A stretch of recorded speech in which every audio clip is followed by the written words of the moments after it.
Hey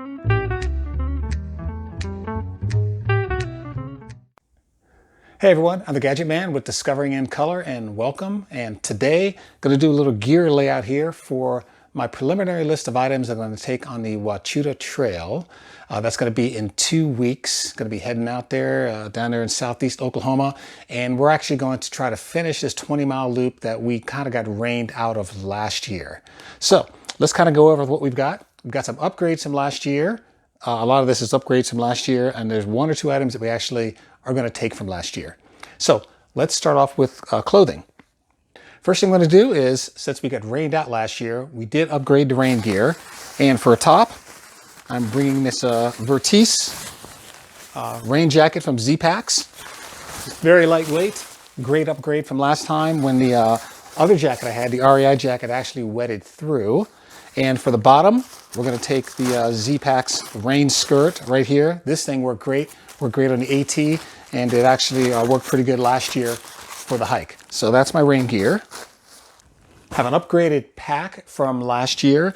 This time I'm using the 6 Moon Design Swift X. This one is significantly different than the pack that I was carrying in the past. I still have it. But this one here, first off, it's a waterproof pack, which is very nice. Got a big, very generous outside pocket here.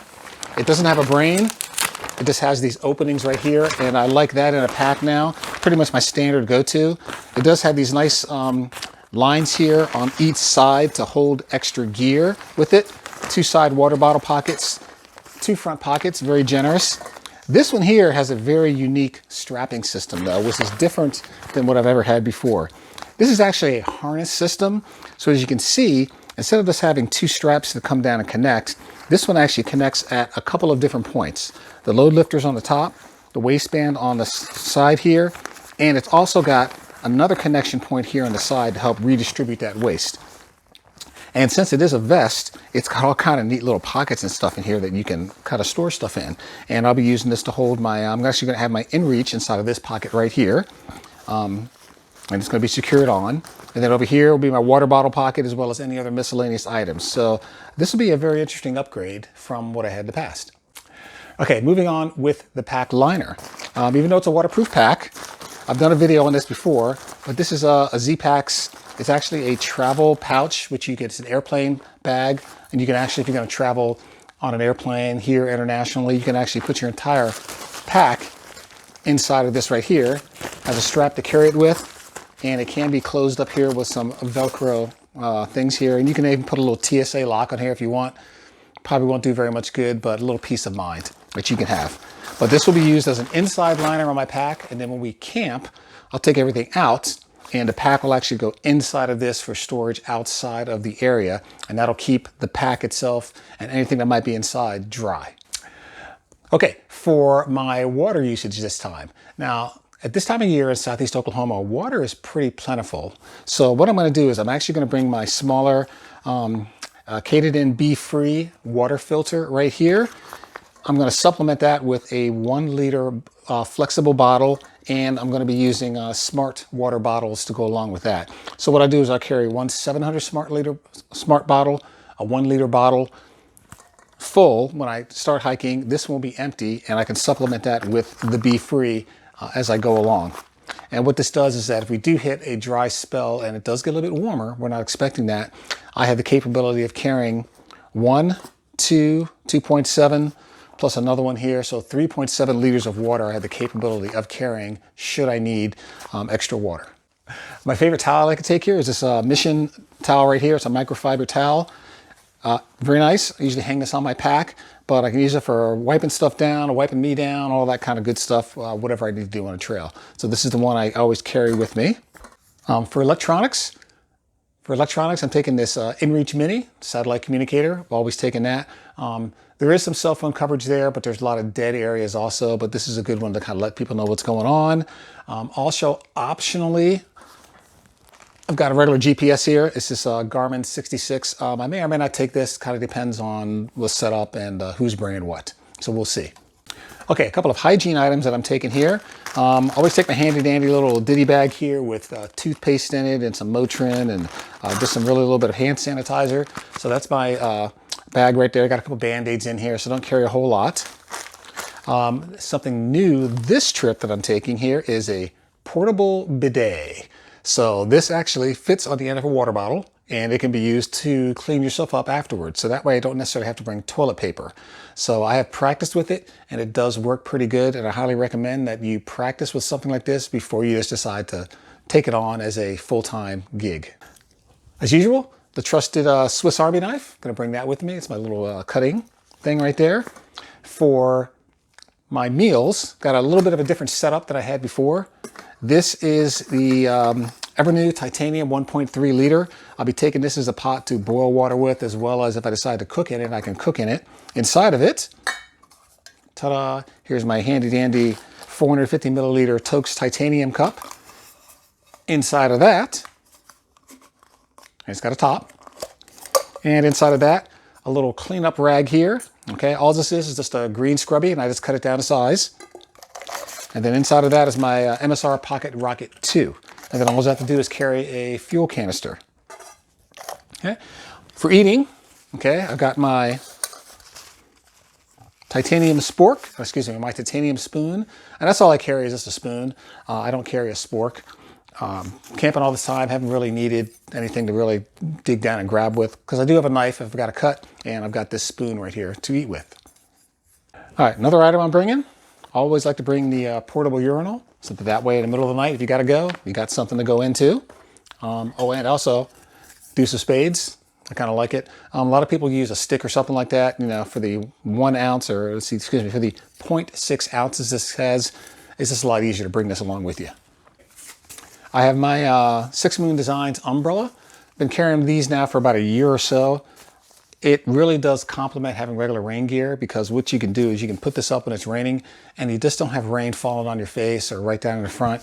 You can put this up, and at least it gives you a nice little area where you can walk in and just not have the rain just pouring down on top of you. Also, if you do get out in the sun and it's a warm day, you can put this up. You see it's silver, it's sun reflective. So, you know, this is a good deal. Good to bring with you. Use this on the AT and work great. For shelter, right now, like I said, some of this is going to depend a little bit on the weather, but right now what I'm going to do is I'm going to hammock it. So I'm bringing my Kammock Mantis all-in-one hammock right here. It's a hammock with a bug fly in it. I may or may not take that bug fly off. It really kind of depends. This will be what I'm going to sleep in. I've got a new tarp. Okay, and this is the Hammock Gear Palace tarp. It's a Dyneema tarp, so it will stay pretty dry. This one actually weighs less than the tarp that came with the Kammock Mantis, but it does take up a little bit more space. This tarp, it's like I said, it's the Palace tarp, and I'm going to demonstrate this system next week, so be sure to come back next week for the video. This one actually helps out a little bit because it's got about another 6 or 8 inches sewn onto the bottom of it, just to give you a little bit more height when you're inside. For a sleeping pad, I'm taking this insulated Pongo pad, and I have done a video on this one here. So instead of taking an underquilt, I'm actually going to take this pad, which is made by Kammock, designed specifically for their hammocks. And I got to admit, I've used this before, and it's pretty good. Very good insulated, and it's just a little bit handier, especially if it's damp outside, than having an underquilt. And of course, take my REI Co-op Flex Light chair, because I like having a chair, something to sit on. Rocks and logs and stuff are okay, but there's nothing like having a chair to sit in at the end of the day. Figured out my pillow, the Sea to Summit Eros pillow. Be taking that right here. Has a little bit of a down lining. Some folks don't like to bring pillows, but you know, for this, why not? Okay, for my light, bringing the good old Bio light here. Works pretty good. Been very happy with it. It's a rechargeable light. Got a little battery pack on the back here, so I'll bring that with me. And to power it up, I'm bringing my little 13,500 milliamp battery right here. One enhancement I've done from something I learned on the AT is that the battery is great with the cables. However, if your camera gets really damp, it will basically fault. And I had one night where I was not able to charge my phone off of this battery right here because it was just too damp. It said the connection had water in it. So what I'm bringing here is I'm bringing a little wireless charging pad that's going to go with this, so that way at least I can charge the phone at night if the cable doesn't want to work. So just another thing I thought of to bring with it. As far as sleeping materials go, or as far as a sleeping system goes, I haven't decided whether I'm going to bring a sleeping bag or I'm going to bring a quilt with me. A lot of that's going to depend on the weather, because we're still about 2 weeks out and I can't get a forecast that far ahead. So if the weather's going to be relatively pleasant, I'll probably just bring the quilt. If it's going to be a little bit cooler, then I probably will bring the sleeping bag. And then finally, the other optional item I have here, which will probably actually show up here, this is a Sea to Summit. It's a laundry line that be hung between two trees. This probably will go, because there's nothing like having a way to hang up your stuff between a couple trees and let the wind blow while you're in camp.